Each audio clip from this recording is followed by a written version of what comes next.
Et du coup, voilà quoi.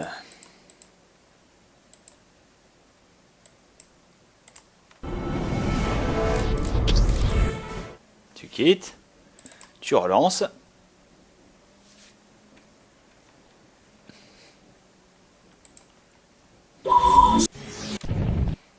Voilà.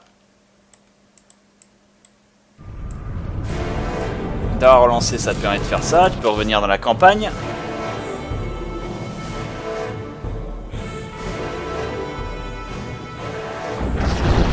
Tu charges. Et normalement, ça passe.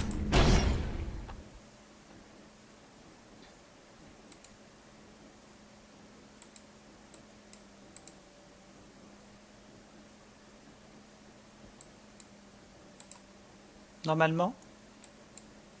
Si le jeu a le moindre fragment d'amour dans son cœur. Le jeu n'a plus d'amour dans son cœur. Très bien, soit. Très bien, très bien. Donc on panique pas, on recommence. Le jeu n'a plus aucun amour dans son cœur. Moi je dis le jeu est raciste.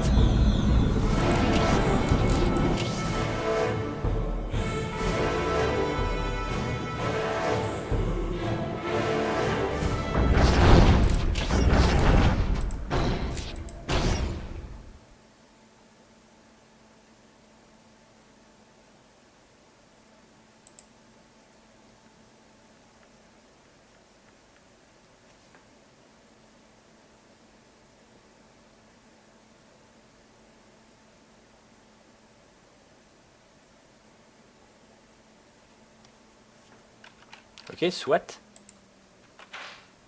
Parce que là on se panique pas. On se panique pas, on se panique pas. On ferme le jeu. On se panique pas. Ça a l'air d'être une corruption de la sauvegarde, c'est la mort, c'est la misère, c'est le guac, mais c'est pas grave, c'est pas grave, c'est pas grave. On ne panique pas. On ne panique pas, chers amis, on ne panique pas. Tac, tac, tac, donc pas de soucis. Tac, tac, tac. Donc ça, ça marche, ça. Ok.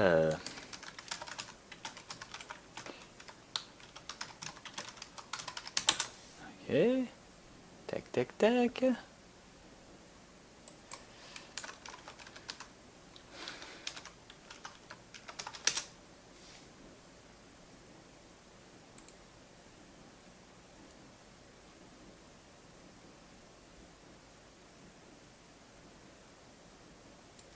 Écoute, hein, tant pis.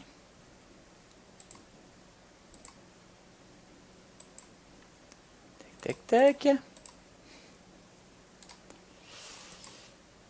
Et puis on fait ça avec l'amour qui est disponible.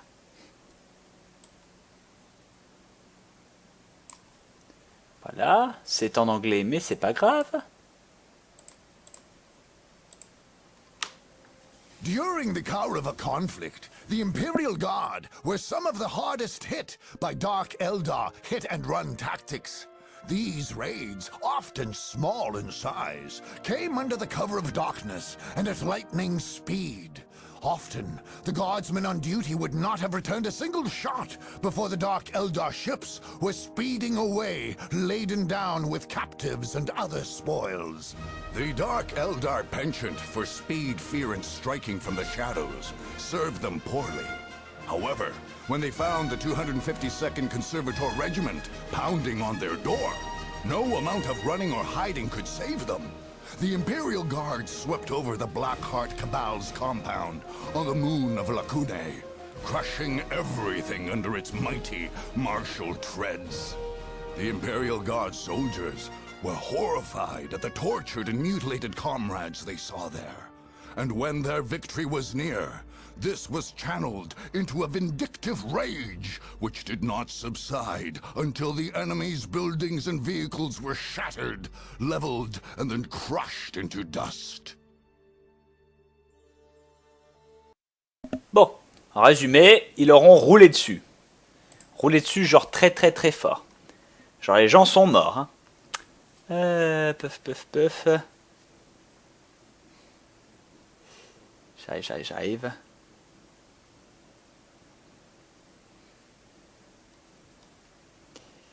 Je peux avoir la fin tout court.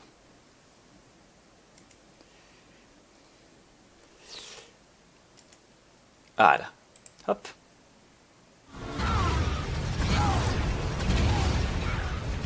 Oula, mais c'est d'une qualité faible ça. Je dirais même c'est d'une qualité honteuse si je puis me permettre. Est-ce que je peux avoir une meilleure qualité s'il vous plaît dans ce pays de merde? Ah voilà, un 480p, voilà qui est honorable.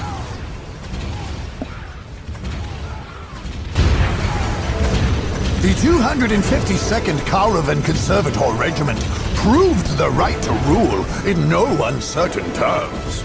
General Vance Stubbs' ability to organize and reform this long-neglected army did not go unnoticed by the Segmentum top brass. His career could not fail to rise, in time, beyond the role of Governor General to a small star system. For the time being, however, Stubbs busied himself and his proud regiment in post-war reconstruction. Thankfully, the Warp Storm vanished of its own accord. Kaurava 4 was suitable for resettlement. Only Kaurava 3 did not feel the commotion of construction, mining, and terraforming. This planet was left largely barren. Who could say what else slept beneath those sands? In time, the system became a proud Imperial hub, and famed Guard academies turned out superior infantry, second only to Caster itself. Kaurava became home to proud human populations, warlike and devoted to the Emperor. In these times, it would be hard to imagine that a bloody war had been fought, or that heresy and chaos had ever been there. Parfait! Excellent! La planète est recolonisée, reconquise, les académies sont grandioses, l'économie est florissante, les colons s'y sont réinstallés, tout a été purifié. Il n'y a plus aucun souci, whatever the fuck surpasse. Et ben voilà! Et ben voilà, voilà qui purifie un peu le bordel, si je puis me permettre. Bien.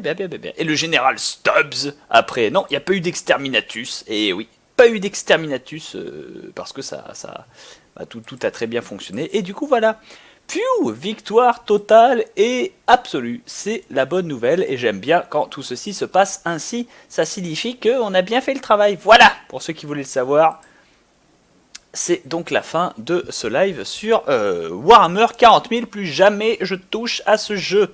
J'ai préféré Dark Crusade, je suis complètement d'accord. Et enfin, il a complètement bugué. Donc voilà, Warhammer, c'est fait. Project Diva, on en a fait un peu, c'est pas un jeu qui se finit, c'est un jeu qui se joue de temps en temps pour le LOLs. On y est. Dynasty Warriors Gundam 3, il en reste encore un peu. Heroes of Might and Magic 4, il en reste encore un peu. Heroes of Might and Magic 6, il reste encore la fin. Qu'est-ce que...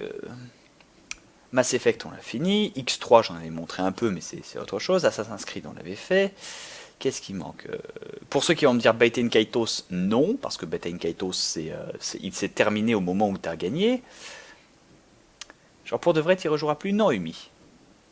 J'y rejouerai un petit peu pour moi, si jamais. J'ai envie de jouer avec les petites figurines qui se tirent dessus. Mais sinon, je m'en fous. Je jouerai pas à Dawn of War 2, parce que je trouve que c'est de la merde. Plus de Spellforce. Spellforce, il est fait. J-Stars, pas encore. Et faire du Gundam, hein, c'est ce qui reste. XCOM, c'est fait en long, en large, en travers. Warcraft 3, c'est inintéressant au possible. Je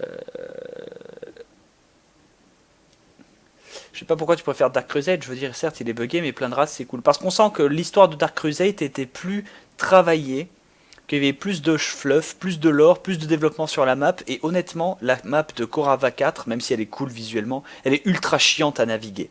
Alors que Cronus, c'est une planète, t'es concentré, il y a toutes les forces, je trouvais ça très intéressant dans l'aspect. Korava 4, Korava, ça devient juste lourd au bout d'un moment. C'est tout. Du Street Fighter, oui, non, de toute façon, c'est un truc qui se joue pour le bonheur. Divinity 2, c'est injouable. J'avais déjà fait, j'ai fini, c'est fini, donc je vais pas le faire en truc. Pourquoi t'aimes pas le 2? Parce que c'est pas un RTS, que c'est un espèce de mini-jeu stratégie bizarre, étrange, avec de la micro-gestion d'unités ou quoi que ce soit. C'est très intéressant si c'est ton truc, mais honnêtement, moi je veux jouer à un RTS, je veux pas jouer à... J'ai trop une escouade de Space Marines, même que c'est les meilleurs des plus forts. Non, je veux envoyer des vagues et des vagues et des vagues de Space Marines, je veux les voir mourir au combat et en renvoyer encore derrière. C'est ça la bataille. Euh... Du coup, voilà. Sometimes Always Monster, il a une mise à jour de 163 gigas, enfin 163 mégas, pardon, Sometimes Always Monster. Je sais pas de quoi il s'agit. Ça fait un tiers du jeu, une mise à jour qui fait un tiers du jeu à peu près. Donc si quelqu'un il joue à ce jeu, il peut me dire ce qui a changé. Moi je suis d'accord, mais sinon je m'en fous. Non, bon bah écoute, je change le titre du live et je reviens.